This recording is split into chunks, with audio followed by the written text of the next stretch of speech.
তুমি তোমাৰ স্বামীৰ ধাৰ যিমান দূৰ সম্ভৱ ভক্তি আৰু সেৱা শুশ্ৰূষাৰে খুজিলা। এতিয়া তুমি ঘৰলৈ উভতি গৈ স্বামী দেহৰ সৎকাৰ কৰাগৈ আৰু তেওঁৰ সৎগতিৰ অৰ্থে প্ৰেত কাৰ্য কৰা। স্বামীৰ অবিহনে মই ক'ত থাকিম প্ৰভু? স্বামীৰ ঘৰে তিৰোতাৰ ঘাই ঘৰ, তেনেস্থলত স্বামীয়ে মোক জনোৱা কেনে? স্বামী য'তে যায় তালৈকে তিৰোতা গৰাকী যোৱাটো উচিত। সেই ধৰ্ম ৰক্ষা কৰিয়ে মই স্বামীয়ে য'তে যায় তালৈকে যাম প্ৰভু। সেই প্ৰভু সেই কথা ৰাখি মই দৃঢ় সাহস কৰি আপোনাক এটা বাণী কওঁ প্ৰভু। পণ্ডিতসকলে কয় জ্ঞানীজনৰ লগত মহাপুৰুষজনৰ লগত হাত খোজ গ'লে মিতিৰৰ সম্বন্ধ স্থাপন হয়। তেনেস্থলত মোৰো নিশ্চয় আপোনাৰ লগত মিত্ৰতা হৈছে স্থাপন।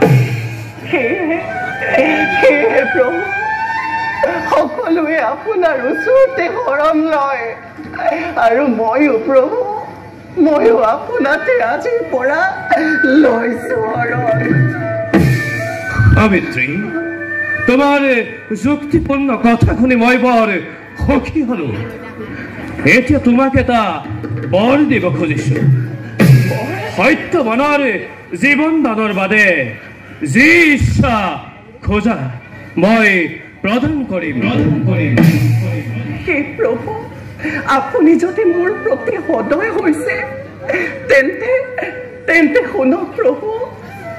মোৰ শহুৰে ৰাজ্য ধন ঐশ্বৰ্য বিভূতি দৃষ্টিশক্তি হেৰুৱাই বনে বনে কৰিছে গমন, আৰু সেই দৃশ্য দেখি মোৰ বুকু দহি পৰি যায় প্ৰভু।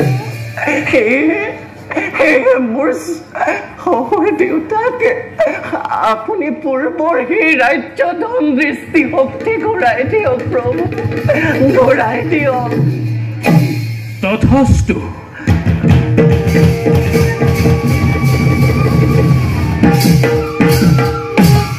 সাবিত্ৰী, তোমাক মই এই বৰকেই কৰিছো প্ৰদান। তোমাৰ শহুৰে আগৰ দৰেই তেজ বল শক্তি ৰাজ্য ধন ঐশ্বৰ্য বিভূতি সকলো আৰু লগতে দুই চক্ষু ঘূৰাই পাব। এতিয়া তুমি উভতি যোৱা সাবিত্ৰী, মই যাওঁ নিজ কৰ্তব্যতে।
সাবিত্ৰী, কিয় তুমি মোৰ পিছে পিছে আহি আছা?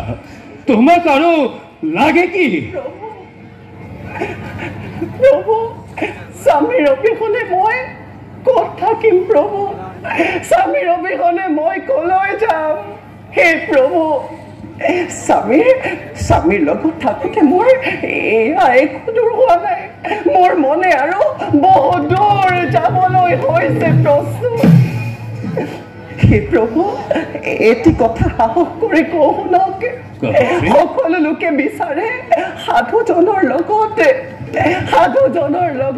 প্ৰণয় ইচ্ছা কৰিব, আৰু সাধু আপুনি পৰম সাধু। সেয়েহে আপোনাক সকলোৱে যমৰাজ বুলি কয়। সেইবাবে প্ৰভু সেইবাবে মইও আজি আপোনাৰ লগতে আপোনাৰ ওচৰত শৰণ ল'ব বিচাৰো প্ৰভু। সাবিত্ৰী, তুমি বৰ জ্ঞানমতী আৰু ভক্তিমতী। তোমাৰ কথা শুনি পিয়াহত পানী খোৱা যেন লাগিল। সেয়েহে তোমাক এটা বৰ দিবৰ ইচ্ছা হৈছে।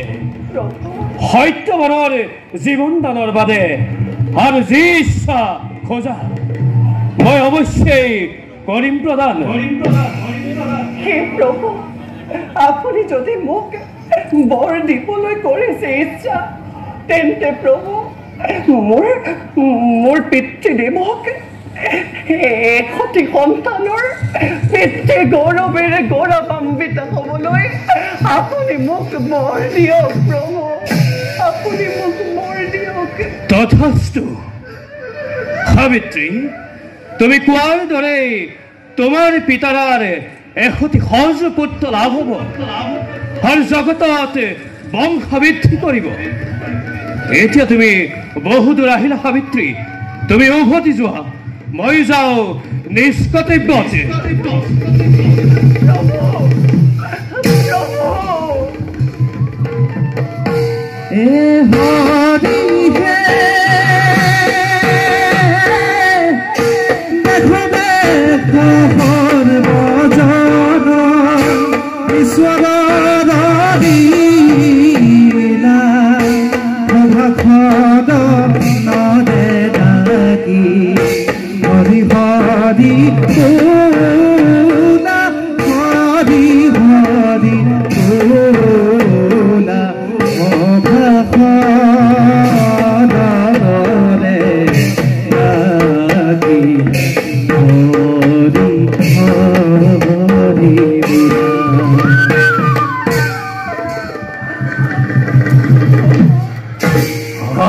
সাবিত্ৰী, তুমি কিয় বাৰে বাৰে মোক আমনি কৰি আছা?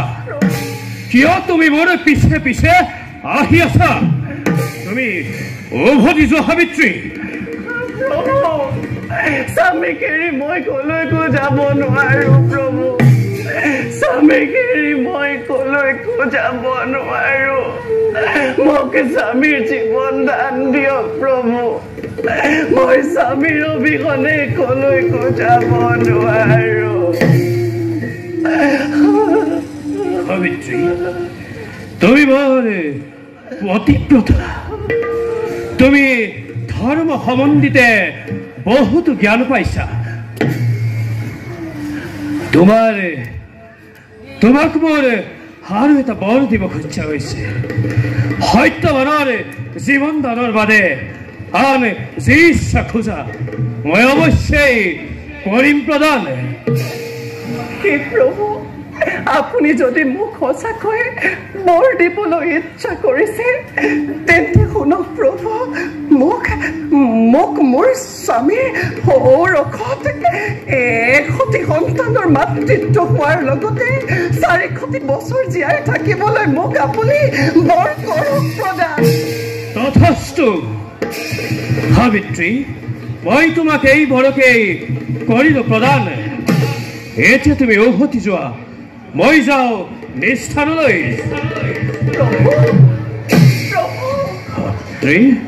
আপুনি কি কৈছে প্ৰভু? আপুনি কি কৈছে?